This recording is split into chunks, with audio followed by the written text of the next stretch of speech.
Welcome to Luca and Miguel. Enjoy the video. Start by selecting fresh live lobsters weighing about 1 to 1. 5 lb for 2 servings. Look for firm shells and active claws. Keep lobsters cold at 32 to 40 degrees F wrapped in damp seaweed or paper and cook within 24 hours. Fill a heavy stock pot with enough water to cover lobsters, then add 2 tablespoons kosher salt per quart.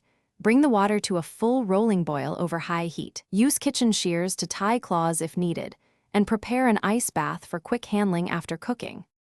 Decide between boiling and steaming. For boiling, carefully lower lobsters head first into the rolling salted water and start timing when the boil returns. Cook 9 to 12 minutes for 1 to 1. 5 lb lobsters. For steaming, set lobsters on a raised rack above 1 to 2 inches of boiling water, cover tightly, and steam 10 to 14 minutes for the same weights. Both methods turn shells bright red and flesh opaque. Transfer lobsters to an ice bath for about 2 minutes to halt cooking and firm the meat before cracking. To finish, warm 4 tablespoons unsalted butter and stir in 1 tsp lemon juice for a classic dipping sauce.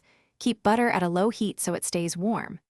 Extract meat by splitting tails lengthwise, cracking claws with a mallet, and using a pick to remove knuckle and body meat. Keep shells for presentation. Plate lobster with lemon wedges and simple sides such as grilled corn or a small green salad. Serve immediately while warm, offering extra melted butter and caution guests about shell fragments when eating. Thanks for watching and please subscribe. It's the best investment you'll ever make.